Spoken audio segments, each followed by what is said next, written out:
एक तो मैं उत्तर दूंगा, राजीव बंसल जी ने कहा कि पैकेज भी हर बार किसानों को मिलता है। सांख्यिकी देख लीजिए, आंकड़े देख लीजिए, भारत के उद्योग और कारोबार जगत को जितनी छूटें हासिल हुई उसका 10% किसान को नहीं हासिल हुआ, जवाहरलाल से लेके आज तक। एक मेरी बात प्रमाणित कर दूंगा, व्हाट्सएप पर भेज दूंगा आपको डिटेल। और दूसरी बात, किसान का ढिंडोरा पूरी दुनिया में पिटा और सेठ जी को जो लाख 2 लाख 4 लाख करोड़ की छूट मिली वो जेब में मिल गई। देने वाले ने नहीं बताया, लेने वाले ने नहीं बताया। वो तो जब हमने आरटीआई लगाई तो पता लगा।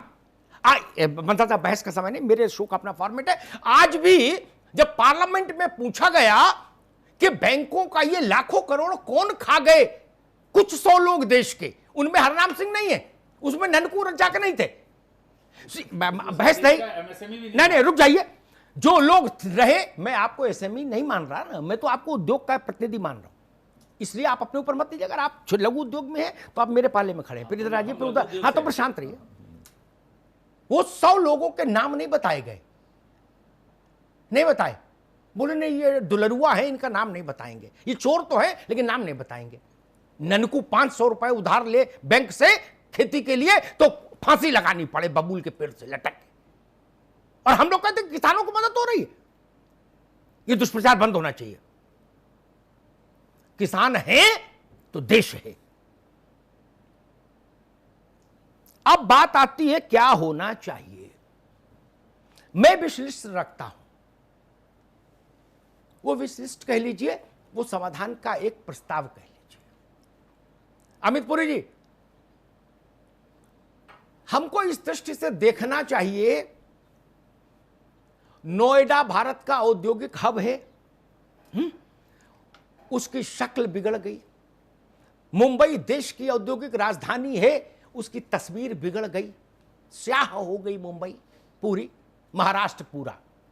गुजरात भारत का औद्योगिक हब है, कारोबारी हब है, वहां बड़े बड़े सेठ साहूकार हैं, कोई हीरा बना रहा, कोई मोती बना रहा, कपड़ा बना रहा। तबाह हो गया, तबाह। वुहान की शक्ल में अहमदाबाद रोता दिख रहा मुझे आज, वुहान की शक्ल में। इससे समझ नहीं आ रहा हमको कि कहां छूट नहीं देनी है, अब कहां देनी है, फिर इस पर आओ, देनी कहां है, नहीं तो भारत चलेगा कैसे। Yes, I agree. मैं रास्ता बताता हूं, एक प्रस्ताव रखता हूं अपने देश के सामने। ग्रीन जोन कहां है? भारत के किसी भी इंडस्ट्रियल एरिया में ग्रीन जोन नहीं बचा, सब अधिकांश रेड जोन में है। ऑरेंज भी भगवान की दया से बहुत मुश्किल से है। गुजरात का वो इलाका जहां उद्योग का ऊ नहीं है, वो ऑरेंज में है। ग्रीन में तो मुश्किल ही, पूरा गुजरात में कुछ बचे नहीं। जहां भी उद्योग का ऊ भी है, वो सुपर हॉट है। मैं नाम नहीं लेना चाहता शहरों के। कहां कहां खोल लीजिएगा, क्या खोल लीजिएगा, फिर क्या करेंगे, मैं बताता हूं। न कच्चे माल की समस्या, न खपत की समस्या होगी, और भारत खड़ा हो जाएगा। इंडिया खड़ा आप कर भी नहीं सकते चाह के भी। अगर इंडिया खड़ा करने की कोशिश की तो जोखिम बहुत बड़ा हो जाएगा देश के सामने। भारत को खड़ा करने की कोशिश करिए। संक्षेप में कल भी मैंने बात कही थी, उसको फिर रखता हूं। अमित पुरी चिंतक आदमी है, चीजों को बहुत गहरे से देखते समझते हैं, तो उस बात को आगे ले जाएंगे, इस आशा से कहता हूं। जो लोग सुन रहे हैं वो तो सुन ही लेंगे, सरकार में बैठे लोग और ब्यूरोक्रेसी के लोग। आप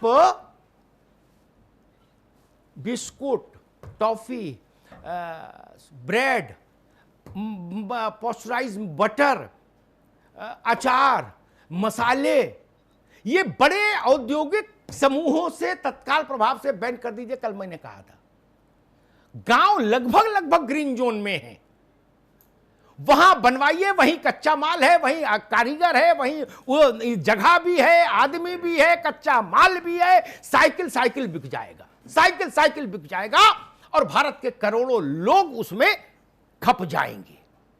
मैं फिर कह रहा हूं, गांधी को सुनिए, जो बात उन्होंने जवाहरलाल से कही थी, वही बात देश आज नरेंद्र भाई मोदी से कहना चाहेगा।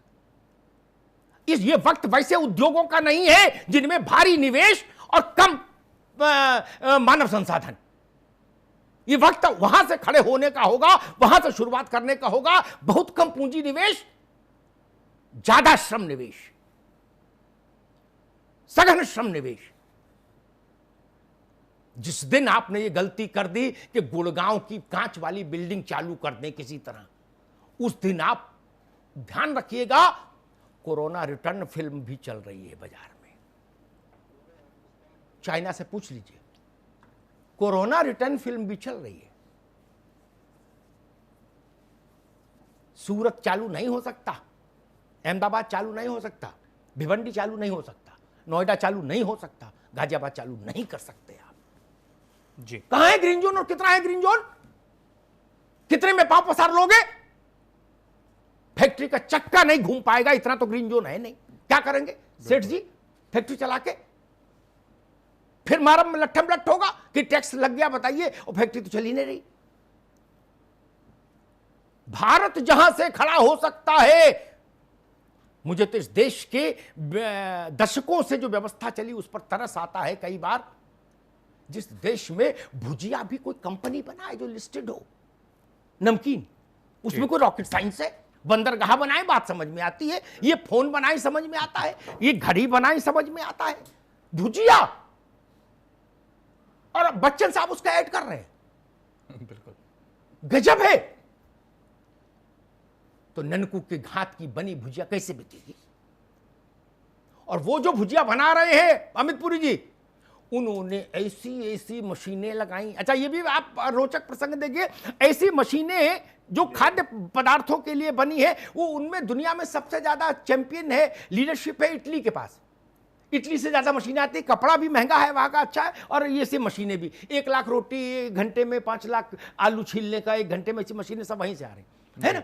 तो वो वहां वाली भुजिया वाली जो मशीन लाके लगाए है ना, उसने श्रमिकों की जरूरत ही खत्म कर दी। बिल्कुल, बेचने के लिए बच्चन साहब, बनाने के लिए मशीन, पैसा सेठ जी के पास, क्या काम खत्म। ये भारत का मॉडल नहीं है जी। इसलिए मैं कहूंगा हरनाम सिंह के पास से भारत को दोबारा खड़ा करिए। इंडिया अभी खड़ा नहीं हो पाएगा, ये हमको मानना होगा। हालांकि औद्योगिक क्षेत्र बार बार इस बात के लिए दबाव डालेगा, लेकिन ध्यान रखिए, भारत को खड़ा कर लीजिए, वो तो अवसर है, संभावना है। आपने इंडिया को खड़ा करने की कोशिश की तो जितने भी तटीय इलाके हैं सब संकट में हैं कि नहीं, तेलंगाना से लेके और मुंबई तक। कहां बंदरगाह उतारोगे, कहां जहाज उतारोगे, कहां सामान ले जाओगे? और जिससे भारत की इंडस्ट्री चल रही थी, वो जो ताऊजी थे वो तो खुद ही करा रहे,